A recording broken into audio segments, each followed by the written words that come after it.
अच्युताङ्के स्वासीनमस्य नुति नित्यवचः प्रवृत्तिम् ध्यायेत् गदाभयकरम् सुकृताञ्जलिम् तम् प्राणम् यथेष्टतनुमुन्नतकर्मशक्तिम् बुद्धिर्बलम् यशोधैर्यम् निर्भयत्वमरोगता अजाड्यम् वाक्पटुत्वम् च हनोमत्स्मरणात् भवेत् ब्रह्मान्ता गुरवः साक्षादिष्टम् दैवम् श्रियः पतिः आचार्या श्रीमदाचार्याः सन्तु मे जन्मजन्मनि चित्रैः पदैश्च गम्भीरैर्वाक्यैर्मानैरखण्डितैः गुरुभावम् व्यञ्जयन्ती भाति श्रीजयतीर्थवाक् अर्थिकल्पितकल्पोऽयम् प्रत्यर्थिगजकेसरी व्यासतीर्थगुरुर्भूयादत्मदिष्टार्थसिद्धये तपो विद्याविरक्त्यादिसद्गुणौघाकरानहम्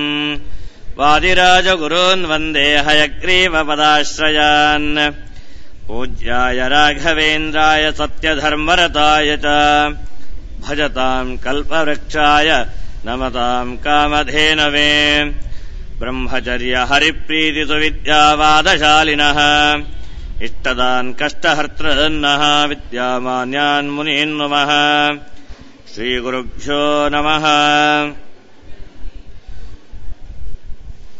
क्षेत्र स्वामी श्री बालाजी के चरणारविंदों में शिरस साष्टांग प्रणाम करते हुए गुरु जी को अभिनंदन करते आप सबका अभिनंदन करता हूं। महाभारत का चिंतन हम लोग कर रहे हैं। 17वां दिन का युद्ध चल रहा है। कर्ण भीमसेन जी के द्वारा मार खाने के बाद भीमसेन जी के सामने लड़ने के लिए अर्जुन से लड़ने के लिए अश्वत्थामाचार्य जी आ जाते हैं।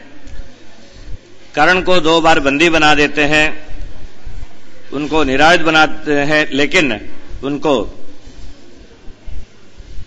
हरा नहीं पाते हैं। और उसका कारण क्या है ये जानने के बाद उनसे और आगे युद्ध करना नहीं चाहते हैं अश्वत्थामाचार्य जी। इसीलिए अर्जुन को वहीं पर छोड़ के आगे और दूसरी सेना में रहने वाला उसी पांडव सेना की जो सेनाधिपति मुख्य रूप से धृष्टद्युम्न है उनसे लड़ने के लिए चले जाते हैं। धृष्टद्युम्न के पास जाते समय अश्वत्थामाचार्य जी धृष्टद्युम्न के ऊपर बहुत गुस्से में थे। कारण यह था कि अश्वत्थामाचार्य जी के पिता द्रोणाचार्य जी मरने के लिए कारण यह धृष्टद्युम्न था। वहां पे जो अश्वत्थामो हतः के बोलने वाले ही धृष्टद्युम्न था। इस वचन से अपना लड़का मर गया के जो वचन सुनने के कारण द्रोणाचार्य जी शास्त्र को त्याग दिए थे। उसके लिए इस झूठे वचन को बोलने वाला यह है, इसीलिए मेरा पिता की मरण के लिए तुम कारण हो, इसीलिए तुमको मैं दंड देना चाहता हूं के अश्वत्थामाचार्य जी अर्जुन को छोड़ने के बाद धृष्टद्युम्न से लड़ने के लिए आ जाते हैं। धृष्टद्युम्न अश्वत्थामाचार्य जी के सामने खड़ा हो नहीं पाता है। क्षणार्ध में उनका रथ टूट जाता है। उनके ऊपर अश्वत्थामाचार्य जी बहुत अस्त्रों का प्रयोग करते हैं, लेकिन उससे जो अस्त्र अश्वत्थामाचार्य जी ने प्रयोग किया, शस्त्रों का प्रयोग किया, वो कोई ज्यादा आहत नहीं बनाता है धृष्टद्युम्न को, क्योंकि धृष्टद्युम्न की कोई साधारण आदमी नहीं था, साक्षात अग्नि का अवतार है। अग्नि तो हर चीज को जलाने वाला है, अग्नि को कोई और कुछ कर नहीं सकता है। इस कारण से जो अग्निपुत्र है यह धृष्टद्युम्न है, इनको अश्वत्थामाचार्य जी के और कोई अस्त्र कुछ बना नहीं पाते हैं। तो अश्वत्थामाचार्य जी खुद उनको रथ को तोड़ने के बाद अपने रथ से कूद कर नीचे आ जाते हैं और उनके पास आकर के अपने हाथ में खड्ग लेके खड्ग से उनके ऊपर प्रहार करना चाहते हैं। उससे भी खड्ग से भी जब नहीं हो पाया तो अपनी धनुर को तोड़ के उसमें जो रहने वाला रस्सी है उस रस्सी को धृष्टद्युम्न की गले में बांधकर अश्वत्थामाचार्य जी खींचने लग देते हैं। अपने सेनाधिपति है इस तरह मुश्किल में पड़ा है, इसको देख करके भीमसेन जी और अर्जुन दोनों जने उनकी सहायता में आ जाते हैं। दोनों जने दो तरफ से अश्वत्थामाचार्य के ऊपर अस्त्रों का प्रयोग करने लगे तो अश्वत्थामा को मजबूरी में धृष्टद्युम्न को छोड़ना पड़ा। वह छोड़ दे देते हैं। उनसे छुटकारा पाने के बाद वह अश्वत्थामा आगे जाके पांडव सेना, कौरवों की सेना में मगध देश से आया हुआ कृतवर्मा नाम का एक राजा था, उससे लड़ने के लिए चले जाते हैं। कृतवर्मा को धृष्टद्युम्न मार नहीं पाता है, क्योंकि वहां पे कृपाचार्य आकर के उस कृतवर्मा राजा को अपने रथ में बैठा करके दूसरी जगह ले जाते हैं। इधर दुर्योधन एक तरफ से पांडवों की सेना के ऊपर प्रहार करते जा रहा था, उसी तरह से कर्ण भी पांडवों के ऊपर प्रहार करते आ रहा है। कर्ण मुख्य रूप से नकुल और सहदेव को अपना निशाना बनाते हुए उन दोनों को रथ को तोड़ देता है और उसके साथ उनकी सहायता के लिए, उनको बचाने के लिए जो आया हुआ था पांडव सेना से सात्यकी, जो बड़ा राजा था सात्यकी आया हुआ था, और यह धृष्टद्युम्न भी चले जाते हैं। सारे जने मिलके कर्ण के साथ युद्ध करने के लिए चले जाते हैं, तब भी कर्ण को रोक नहीं पाते हैं। तो उस समय साक्षात युधिष्ठिर धर्मराजा उनके साथ, कर्ण के साथ युद्ध करने के लिए पहुंच जाते हैं। और उसी समय भीमसेन के द्वारा जो मार खाया हुआ दुर्योधन था वो भी वहां पे पहुंच जाता है। दोनों मिलके इनसे युधिष्ठिर के साथ युद्ध करने के लिए लग जाते हैं। विशेष रूप से कर्ण युधिष्ठिर के मर्मांग पर प्रहार करते हुए उनको घायल बना देता है। इसको देखते हुए युधिष्ठिर की रक्षा के लिए भीमसेन जी और अर्जुन दोनों वहां पे पहुंच जाते हैं। कल की युद्ध में, माने 16वां दिन की युद्ध में भी एक बार भीमसेन जी धर्मराजा की रक्षा में आए थे, जब अश्वत्थामाचार्य से मार खा रहे थे युधिष्ठिर जी, उस समय आए हुए थे। इस समय जब कर्ण के साथ युद्ध हो रहा है, इस समय भी विशेष रूप से घायल होने के कारण उनको रक्षा करने के लिए अश्वत्थामाचार्य यहां भीमसेन जी और अर्जुन दोनों पहुंच जाते हैं। उसी तरह उधर जो दुर्योधन आया हुआ था, उस दुर्योधन को रक्षा करने के लिए कृपाचार्य जी और अश्वत्थामा जी पहुंच जाते हैं, क्योंकि भीमसेन जब धर्मराजा को बचाने के लिए कर्ण के सामने आते हैं तो कर्ण के ऊपर युद्ध नहीं करते, बल्कि उनकी सेना प्रमुख जो दुर्योधन का, उनको निशाना बनाते हुए उनको रथ से नीचे गिरा के उनको मारते रहते हैं। वो मरने के हालत पे जब आ जाता है तो उस समय उनको बचाने के लिए यह अश्वत्थामाचार्य और कृपाचार्य आ जाते हैं, और कर्ण भी धर्मराजा को, जो धर्मराजा के साथ युद्ध कर रहा था, धर्मराजा को छोड़ के इस दुर्योधन की रक्षा में आ जाता है। इस तरह सारे लोग धर्मराजा की रक्षा में आ जाते हैं। तो धर्मराजा अब शिविर की ओर अपने युद्ध से वापस चला जाता है, क्योंकि बहुत घायल हो गया था, इसलिए वह वापस चला जाता है। और भीमसेन जी कर्ण के निशाने से धर्मराजा को बचाने के लिए दुर्योधन को बहुत ज्यादा मारने के कारण से वो भी बहुत घायल हो गया था। उनको कृपाचार्य जी अपने रथ में बैठा करके दूसरी जगह चले जाते हैं। तो केवल वहां पे अश्वत्थामाचार्य जी और कर्ण दो ही जने कौरव सेना से बच जाते हैं। इधर अर्जुन खड़ा है और भीमसेन जी खड़े हैं। भीमसेन जी उस समय कर्ण का जो पुत्र था, सुषेणा नाम का एक पुत्र था, उनको युद्ध में कर्ण के सामने ही मार देते हैं, संहार उनका गला काट देते हैं। और कर्ण के दो भाई थे, उनको भी शाम के वक्त, रात होते होते उनको भी दो जने को मार देते हैं। इस तरह 3 आदमी के, कर्ण के पुत्र को और 2 और उनके भाइयों को मारने के कारण से कर्ण भीमसेन जी के ऊपर बहुत ज्यादा गुस्सा हो जाता है। लेकिन भीमसेन जी के साथ लड़ना कर्ण के बस की बात नहीं थी।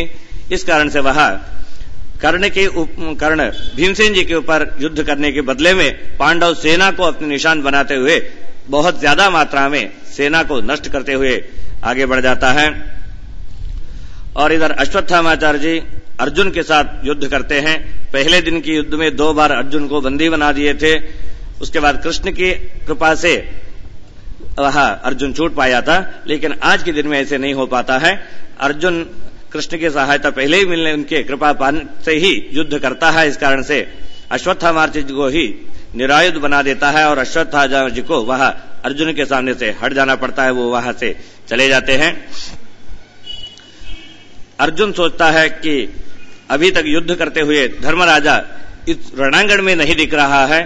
उनको लगा कि जो कर्ण ने उनके ऊपर प्रहार किया था, इससे ज्यादा घायल होकर के वो शिविर में पहुंचे हैं, तो मुझे उनको देखने के लिए जाना है कि अर्जुन भी शिविर के लिए लौट जाता है। इधर रणांगण में केवल धृष्टद्युम्न, पांडव सेना की जो सेनाधिपति धृष्टद्युम्न बचा था, सात्यकी था और भीमसेन जी, यही 3 जने मुख्य रूप से बच गए थे। कर्ण तो एक तरफ से पांडवों के ऊपर प्रहार करते, सेना को नष्ट करते हुए चले आ रहा है, और दूसरी जगह जो भीमसेन जी के द्वारा घायल होने के बाद दुर्योधन गया हुआ था, वो भी लौट के चला आता है। एक तरफ से पांडव सेना के ऊपर वो भी प्रहार करने लग जाता है, और जो पांडव सेनाओं के अधिपति धृष्टद्युम्न है, उनको कौरव का दूसरा भाई दुशासन सामना करता है और वहां धृष्टद्युम्न को हरा देता है। इस तरह से पांडवों की सेना हारते चली जा रही थी। पांडवों की तरफ से योद्धा तो खड़े हैं, लेकिन सेना पीछे हटते जा रही थी। बहुत ज्यादा मात्रा में कौरवों के जो मुख्य योद्धा थे, दुशासन, दुर्योधन, कर्ण, अश्वत्थामाचार्य, 4 जने 4 तरफ से पांडव सेना के ऊपर प्रहार करते आ रहे थे। बहुत ज्यादा मात्रा में पांडवों की सेना संहार हो रही थी। उस समय भीमसेन जी बहुत जोरदार रूप से सिंहनाद को करते हुए, अब धनुष हमेशा वो हाथ से गदा लेके या खड़ग लेके युद्ध करते थे, ना कि वह धनुष को हाथ में लेते थे, क्योंकि उनका हमेशा कहना यही था कि मैं अपनी ताकत से लड़ता हूं, दूसरे आयुध का सहारा मुझे नहीं लेना है, अस्त्र की सहायता मुझे नहीं लेना है, यह उनका विचार था। इस समय जब अपनी सेना बहुत ज्यादा मात्रा में नष्ट हो रही थी, तो धनुष को लेकर के सिंहनाद को करते हुए आगे बढ़ देते हैं। इस तरह भीमसेन जी को सिंहनाद को सुनते हुए पांडव सेना जो कौरवों की प्रहार से पीछे भाग रही थी, वह दोबारा उत्साह को प्राप्त करते हुए कौरवों के ऊपर आ जाता है, और जो शिविर में लौटा हुआ अर्जुन था, वो भी वापस आ जाता है। पांडव सेना भी आगे बढ़ता है। अर्जुन, भीमसेन दोनों जने कौरवों के ऊपर बढ़ जाते हैं। इससे कौरव सेना भीमसेन जी के सिंहनाद से डर जाता है और ज्यादातर रूप से लोग पीछे भागने लग जाते हैं, क्योंकि भीमसेन जी के ऊपर सामने खड़ा कर युद्ध करने के लिए कोई भी खड़ा नहीं हो पा रहा है। सेना के ऊपर प्रहार कर रहे हैं, लेकिन सामने सामने नहीं हो पा रहे थे। इस कारण से जब कौरवों की सेना वापस भागने लगी, तो उस सेना के ऊपर सेनाधिपति जो कर्ण है, वह सबको कहता है, आप लोग, मैं सामने खड़ा हूं, आप लोग भागिएगा मत, युद्ध कीजिए, क्योंकि बोल रहा है, लेकिन कोई कर्ण की बात नहीं सुनते हैं। कौरवों की सेना पीछे भागते जा रही थी, तो कर्ण देखता है, अब इस समय मुझे ही कुछ करना पड़ेगा, सोचते हुए जो सबसे आखिरी का बहुत बड़ा अस्त्र उनके पास था, भार्गवास्त्र था, उसका प्रयोग कर देता है। भार्गवास्त्र माने परशुराम जी के मंत्र को, एक धनुष को लेकर, एक तीर को हाथ में लेकर के उसमें परशुराम जी का मंत्र को जाप करके उसका प्रयोग कर देते हैं। उस भार्गवास्त्र का समान तो कोई अस्त्र नहीं बनता है, क्योंकि भार्गव और परशुराम भी साक्षात भगवान का ही अवतार है। इस कारण से वो बहुत बड़ा अस्त्र है, उसके सामने कोई आदमी टिक नहीं पाते हैं। इस कारण से सारे पांडवों की सेना वापस भागने लग जाती है। और उतना ही नहीं, ये खासियत भी है परशुराम अस्त्र में। परशुराम अस्त्र की खासियत यह है, जो आदमी वापस भागने लगता है उसको वो कुछ नुकसान नहीं करता है। आदमी सामने होके खड़ा होने लगता है, उसके विरुद्ध में अपनी ताकत को प्रदर्शन करता है, लड़ने जाता है, तो उनको आघात करता है, वो नुकसान पहुंचाता है।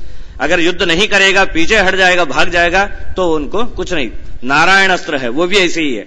वो जो उस अस्त्र के सामने हाथ जोड़ देता है, प्रणाम करता है, उसको कुछ नुकसान नहीं पहुंचाता। यह नारायण अस्त्र है।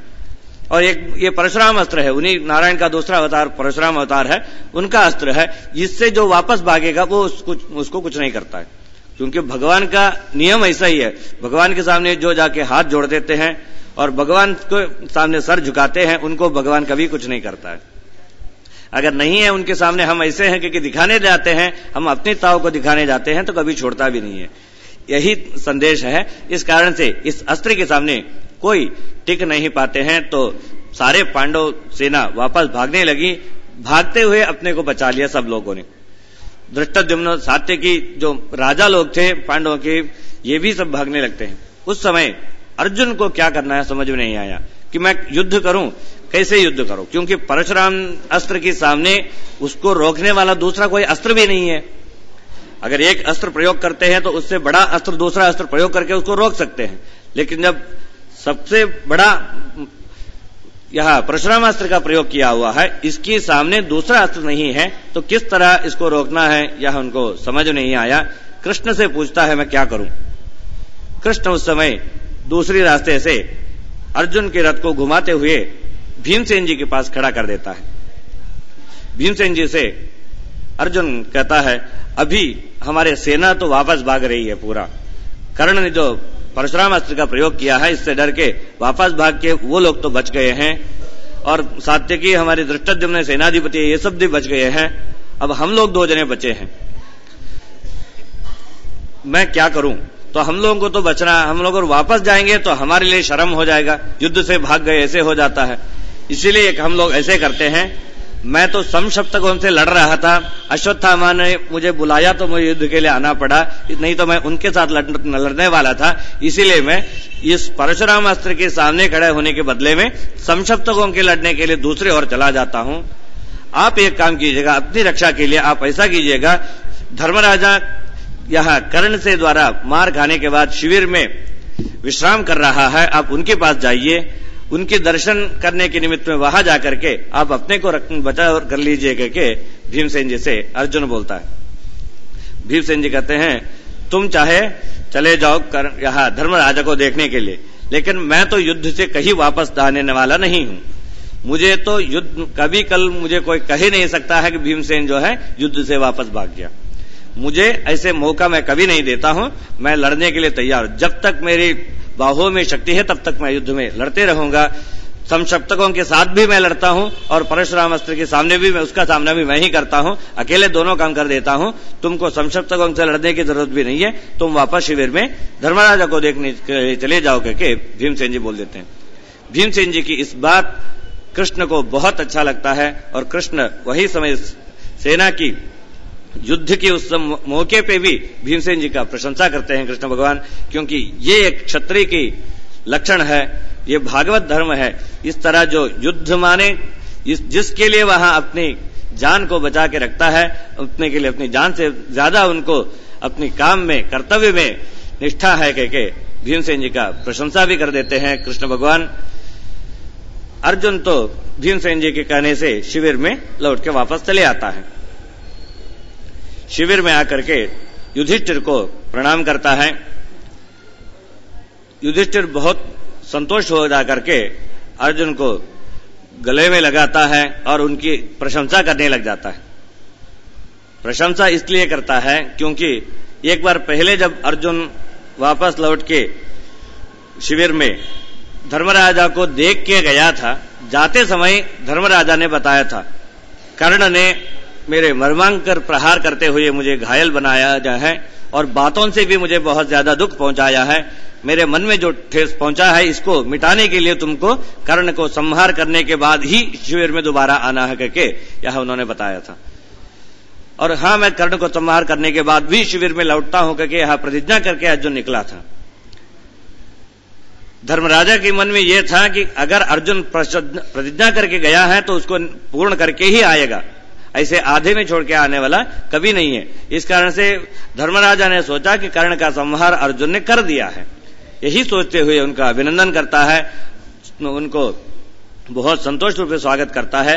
लेकिन प्रणाम करते हुए अर्जुन ने जब कह दिया कि मैं कर्ण को कल के दिन में संहार करता हूं, उन्होंने भार्गवास्त्र का प्रयोग किया है, उसके सामने हमारे सेना भी भाग गई, कोई खड़े हो नहीं पाए, इसीलिए मैं वापस चला आया हूं करके बोला।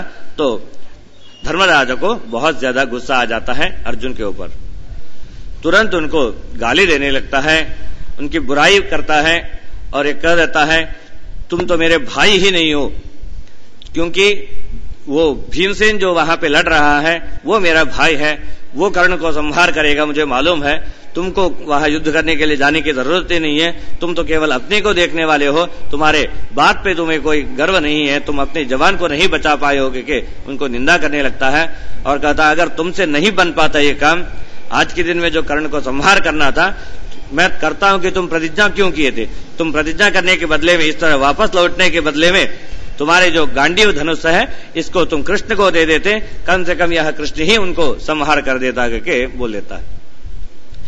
जब इस तरह धर्मराजा कर्ण अर्जुन को गाली सुनाते समय तुम गांडीव को कृष्ण को दे देते तो कृष्ण कर्ण का संहार करता करके बताया, तो इस बात से अर्जुन को बहुत ज्यादा गुस्सा हो जाता है और अपने खड्ग को लेकर के धर्मराजा को ही, अपने भाई को ही वहां मारने के लिए खड़े हो जाता है। क्योंकि जब वो लोग शास्त्र अभ्यास कर रहे थे उस समय उनको एक ऐसे मौका था कि हर एक विद्यार्थी को वहां अध्ययन करते समय, शस्त्र विद्या का अध्ययन करते समय एक प्रतिज्ञा लेना था। वो प्रतिज्ञा ऐसा था जो दूसरे को, किसी को नहीं बताएगा, अपने गुरु के पास बताएगा और उसको हमेशा पालन करना है। जो प्रतिज्ञा किया है उस प्रतिज्ञा दूसरे को नहीं बोलना है, अपने पास ही उसको छुपा के रखना है और उसका पालन भी करना है, यह नियम था। तो इस समय इस तरह प्रतिज्ञा करते समय अर्जुन ने बोला था, मेरे हाथ में जो इंद्र के द्वारा दिया हुआ गांडीव धनुष है, मेरा धनुष है, उसको कोई मुझे त्यागने के लिए कहता है, तुम दूसरे को दे दो करके बोलता है तो उसको मैं संहार करता हूं, यह इनका प्रतिज्ञा था। इस समय धर्मराजा ने कह दिया है कि तुम कृष्ण को उस गांडीव को दे देता है तो कृष्ण संहार करता, तुमको दे देना चाहिए करके बोला। तो अब मेरे प्रतिज्ञा है, गुरु को दिया हुआ वचन है, मैंने प्रतिज्ञा किया है, मेरे बात को मुझे बचाना पड़ेगा करके खड्ग को लेकर के अपने भाई हैं उन्हीं को संहार करने के लिए तैयार होकर चलने लगता है। तो कृष्ण उनको रोक देता है, तुम ये क्या करने जा रहे हो, ये तो तुम्हारे पिता तुल्य है, इनको तुमसे बड़ा है, इनको मारना इस तरह तुम्हारे लिए उचित नहीं है। तुमको 2 बात सुनाया है तो गुस्से में क्यों सुना है, तुमने प्रतिज्ञा किया था उसको नहीं कर पाए इसीलिए सुनाया है, तुमको इस तरह गुस्सा नहीं करना चाहिए, तुम गलत काम करने जा रहे हो करके उनको रोकता है। तो अर्जुन कहता है वो बात नहीं है, उनकी बात से मैं नाराज नहीं हूं, लेकिन उन्होंने जो बात कह दिया कि गांडीव को दूसरे को देना करके जो उन्होंने बोला, यह मेरी प्रतिज्ञा के खिलाफ है, इसीलिए मुझे उनको संहार करने के लिए जा रहा हूं, तुम मुझे रोकने मत आओ। तो कृष्ण कहता है इतना कोई मुश्किल नहीं है, तुमको क्या है, अपनी बात को सच करना है, प्रतिज्ञा को पूरा करना है, इसके लिए और एक साधन मैं बताता हूं करके बोलता है। क्योंकि शास्त्रों में है सत्यम वदा धर्मम चरा करके नियम है, लेकिन उसको करने के लिए सच क्या है यह इसका ज्ञान अर्जुन को दिलाता है। अर्जुन के मन में तो यह था कि मैं कुछ भी करने के लिए इस समय समर्थ हूं, मेरे अंदर इतना शक्ति है, मैं धर्मराजा को भी संहार कर सकता हूं करके वो खड्ग लेके जा रहा था। उनके अंदर जो अपनी ताकत के ऊपर जो अहंकार था उसको भी कृष्ण भगवान को मिटाना था, इसीलिए उनको अपनी कर्तव्य का ज्ञान दिलाते हुए सत्य क्या है, धर्म क्या है, इसका निर्णय भी उनको कराता है। कहता है कृष्ण जो सच है, जैसे दिख रहा है वैसे उसको बोलना कोई कभी सच नहीं होता है। सत्यस्य चरणम श्रेयः सत्य ज्ञानम तो दुष्करः। कृष्ण कहता है अर्जुन से, सच बोलना बहुत आसान है, लेकिन सच क्या है ये बताना बहुत मुश्किल है। उसके लिए कहानी सुनाता है। कौशिक नाम का एक ब्राह्मण था, वो तो मौन व्रत को लेते हुए अपने आश्रम में तपस्या कर रहा था। उस गांव में कुछ डकैतों की आक्रमण हो जाता है, तो गांव वाले उस डकैतों से बचने के लिए इस ऋषि के आश्रम में आके छुप जाते हैं। थोड़ी देर में वो डकैत लोग भी इनके आश्रम तक भी पहुंच जाते हैं और इनसे पूछते हैं कि तुम्हारे गांव वाले कुछ भागते हुए चले आए हैं, ये लोग कहां गए। ये कौशिक मुनि तो मौन व्रत में है, लेकिन बोला नहीं, हाथ से इशारा कर दिया, इससे पीछे खड़े हैं। तो वो डकैत लोग आए, सबको बंदी बना के इनके जो संपत्ति था उसको लेट के चले गए। लेकिन कौशिक मुनि तो सोच रहा था मैंने सच ही बोला है, मैंने मौन व्रत में धारण किया है, तो तपस्या में मैं लगा हुआ था, एक क्षण के लिए उनकी वजह से तपस्या में विघ्न हो गई, तब भी मैंने सच ही बोला है, मैंने सत्य पालन करने से मुझे स्वर्ग मिलता है। लेकिन जब उन्होंने शरीर त्याग दिया तो उनको घोर नरक में जाना पड़ा। पूछा वह ऐसा क्यों है, तो उस समय उनको निर्णय देते हैं, यत् सताम हितम अत्यंतत तत् सत्यमिति निश्चयः। जिसमें सज्जनों की भलाई है, 4 आदमी की भलाई है, वो सच है। जैसा है वैसा बोलना सच नहीं होता है। तुमने जो सच बोल दिया, इशारा कर दिया, तुमने सही सलामत जहां थे वही दिशा दिखा दिया, ये तो सच था। लेकिन तुम्हारे वजह से उन गरीब लोगों को जो डकैत लोग चोरी करके ले गए, इसके लिए कारण तुम बने हो, इसलिए तुमको इस नरक में आना पड़ा। तो कृष्ण अर्जुन से कहता है, जिस तरह तुमने प्रतिज्ञा किया है तुमको इसी काम को करना है के तो उनको उस बात को पालन करने के लिए तुमको जरूरी नहीं है कि तुम उनको अभी मार दो। और धर्माचरण करना भी वही है, जो बोले जैसे करना वो धर्म बनता है। धर्म क्या है? स्वामी जी वही परसों बोल रहे थे। धर्म बोले तो क्या है?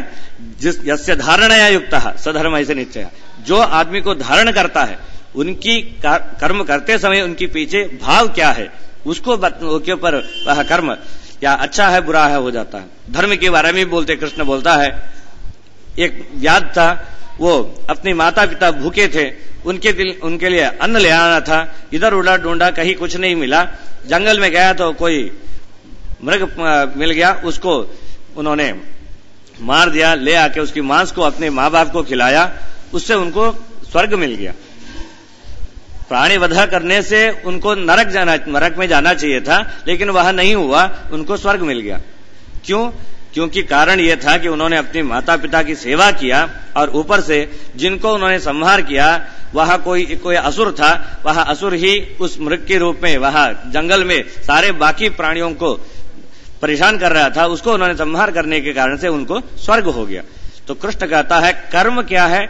जो काम हम करते हैं वो कभी अच्छा बुरा नहीं होता है, काम के पीछे हमारा यह भाव क्या रहता है उससे कर्म हमारा अच्छा है बुरा है ये निर्णय हो जाता है। चक्कू डाल के डकैत भी पेट तोड़ देता है, डॉक्टर भी पेट को काटते हैं, लेकिन जो डाकू है उनका काम तो गलत काम अधर्म हो जाता है, लेकिन डॉक्टर जो हमारे पेट को काटते हैं उनको हम बदले में दक्षिणा देके चले आते हैं, क्योंकि उन्होंने अच्छा काम किया, क्योंकि हमको बचाया है। डाकू तो क्या करता है, उनको तो मारने से मतलब है। इस तरह कर्म, कोई भी एक ही कर्म जो है वो कर्म कभी अच्छा बुरा धर्म अधर्म नहीं होता है, उसके पीछे रहना भाव से वो बन जाता है। इसीलिए तुमको इस समय यह धर्मराजा को अपनी बात सच बनाना है, उसके लिए उनको संहार करना, इतना ही है। संहार करने के लिए कोई जरूरी नहीं है तुम खड्ग लेके उनको संहार करने चले जाओ। तुम एक काम कर दो, उनके सामने चले जाओ, खड़े हो जाओ, और वो तो तुम्हारे पिता तुल्य हैं, तुमसे बड़े हैं, उनके ऊपर हमेशा तुम्हें विश्वास, उनको सम्मान करना चाहिए। उसके बदले में तुम उनके सामने जाओ और उनको खूब एक वचन में गाली दे दो, उनकी बुराई कर दो। अगर बड़ों की तुम बुराई करोगे तो वो उनके संहार से भी बढ़कर है। अगर तुमने इस तरह उनकी बुराई कर दिया तो हो गया, तुमने उनका संहार ही कर दिया, उनको मार ही दिया। क्योंकि अपने से बड़े वाले को उनको मारना तुम्हारे लिए जो पाप आना है वो पाप आ जाएगा, क्योंकि तुमने मार नहीं किया लेकिन मारने से ज्यादा का काम कर दिया। इसलिए तुमको इस तरह तुम उनके सामने जाके उनकी बुराई कर दोगे कि कृष्ण बोलता है। तो अर्जुन वही तरह कर देता है, धर्मराजा के सामने खड़े हो जाता है और उनको खूब गाली देने लगता है। तुम कृतज्ञ हो, तुम कोई काम करने लायक नहीं हो, तुम्हारे अंदर निर्णय लेने का कोई सामर्थ्य नहीं है, तुम्हारे कारण तुमने जो उस जुआ खेला उधर, उस कारण से हम सबको जंगल में आना पड़ा, हमारे सारे कष्टों के लिए कारण तुम हो, तुम्हारे वजह से ही द्रौपदी को कष्ट को भोगना पड़ा, हर आदमी तुम्हारे वजह से परेशान है, तुम कोई करने के लिए लायक नहीं हो। इस तरह एक वचन में उनको बातें सुनाने लग जाता है। कृष्ण ने तो बोला था तुम उस तरह करोगे के, लेकिन अर्जुन ने जो काम किया केवल नाटक के रूप में नहीं किया, बल्कि उनके मन में जो भाव था वह सब उतार आया। वो उनके मन में ही था कि हाँ, हमारे भाई की वजह से हम लोग कष्ट भोग रहे हैं। उनके मन में यही विचार था कि जुआ में उन्होंने अपने को ताव में लगा देता कोई बात नहीं था, लेकिन भाइयों को लगाने की क्या जरूरत थी, उन्हीं के कारण से हम लोग इस तरह कष्ट को भोग रहे हैं, नहीं को हम लोगों को कोई मजबूरी नहीं था कि यह मन ही मन में अर्जुन के मन में था। इस कारण से जहाँ बातें जब सुनाने लगा तो अपनी मन से वाणी उन्होंने सुनाया। इस कारण से भाई को इतना बुराई कर दिया, उससे इनका एक काम तो हो ही गया कि जो बढ़ाई को अपने को दुर्योधन धर्मराजा को संहार करना था वह काम तो हो ही गया। उसके बाद दोबारा खड्ग लेके अर्जुन अपने को ही अपने गले को काटने के लिए तैयार हो जाता है। कृष्ण कहता अभी ये क्या करने जा रहे हो, तुमको तो तुम्हारे भाई को संहार करना था, उसको तो कर दिया तुमने, अब तो तुमको खड्ग लेने की जरूरत नहीं है। अर्जुन कहता है इस तरह जो हमारे पिता तुल्य मेरे भगवान के समान यह भाई है, इनको मैंने इतना गाली दे दिया है, इतना गाली देने के बाद मुझे अब जिंदा नहीं रहना चाहिए, मुझे मर जाना चाहिए, मैं आत्महत्या कर लेता हूं, मुझे मेरी गला मैं खुद काट लेता हूं, क्योंकि अपने को काटने के लिए चला हो जाता है। कृष्ण दोबारा उनको रोक देता है, कहता है आत्महत्या से बढ़कर और कोई पाप नहीं है, आत्महत्या सबसे बड़ी पाप है, क्योंकि धर्मार्थ का मोक्षाणाम, ये चतुर्विध पुरुषार्थ जो हम लोग कमाते हैं, कमाने के लिए मुख्य साधन क्या है? यह शरीर है। शरीर रहेगा तो हम कुछ धर्माचरण कर सकते हैं, अर्थ है संपादन कर सकते हैं, मोक्ष को कमा सकते हैं, कुछ भी कर सकते हैं। करने के लिए क्या है? शरीर चाहिए। अगर शरीर ही नहीं रहेगा तो हम क्या करेंगे? इसीलिए तुम जो भी करने जा रहे हो तो तुम अपने शरीर को त्याग दोगे तो उससे तुम्हारा कुछ नहीं बन पाएगा। इसीलिए तुमको ये शरीर, आत्महत्या सबसे बड़ी पाप है। तुम अपने को संहार मत करना। अपने को अगर तुमको संहार करना, आत्महत्या ही करना है तो ये गला काट के मत करना। इसके लिए दूसरा एक आसान तरीका है, उसको मैं बताता हूं कि बोलता है, और तुम अपनी प्रशंसा बहुत खूब कर लेना उनके सामने, बड़ों के सामने जाके अपनी प्रशंसा, सब प्रशंसा जो करना है वहां आत्महत्या से भी बढ़कर है। इसलिए तुम अपनी प्रशंसा खूब कर लो के बोलता है। तो अर्जुन कृष्ण की बात सुन के धर्मराजा के सामने खड़े हो जाता है और अपने को बहुत बड़ा बोलने लगता है। मैंने ऐसे तपस्या किया है, इंद्र के यहां गया है, वहां से ऐसे ऐसे अस्त्र को प्राप्त किया है, मैंने रथ को प्राप्त किया है, और इतने अस्त्रवेत्ता मेरे जैसे कोई नहीं है, मैं ही सबसे बड़ा हूं। मैंने जब जब पांडवों को कष्ट आया सब जगह मैं ही पार कराया हूं। इतना सब अपने को बोलने लगता है, पूरा बोल दिया।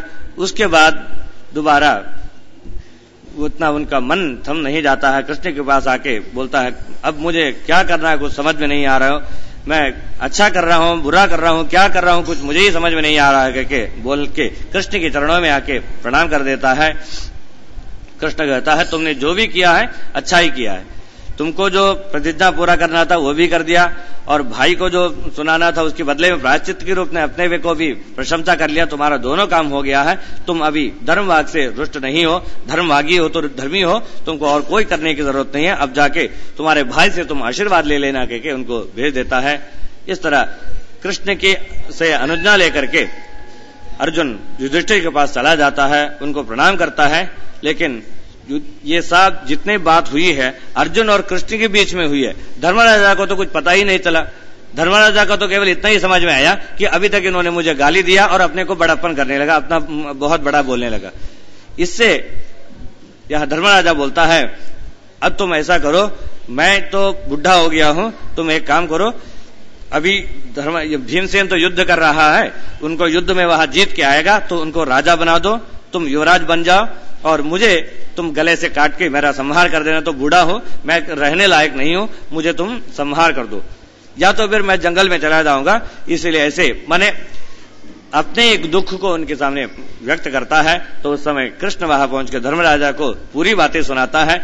उन्होंने जो तुम्हारा बुराई किया है यह मन से नहीं किया, मेरे कहने से इस तरह उनकी प्रतिज्ञा को पूरा करने के लिए किया है, और अभी जो अपनी प्रशंसा किया है वो भी उसकी प्रायश्चित के रूप में किया है। इस कारण से उनके ऊपर तुम गुस्सा मत करना के सारे बातों को धर्मराजा को कृष्ण भगवान समझा देते हैं। इस तरह कृष्ण की बातों से अर्जुन के ऊपर संतुष्ट होकर के उनको गले में लगा के दोबारा युद्ध में जाने के लिए उनको आज्ञा दे देते हैं। इस तरह युधिष्ठिर से आज्ञा लेने के बाद दोबारा युद्ध करने के लिए, अकेला भीमसेन जहां लड़ रहा था उनके साथ युद्ध करने के लिए अर्जुन दोबारा पहुंच जाता है। और युद्ध कैसे करता है इसको कल देखते हैं, आज ही समाप्त करते हैं। श्री कृष्णार्पणमस्तु।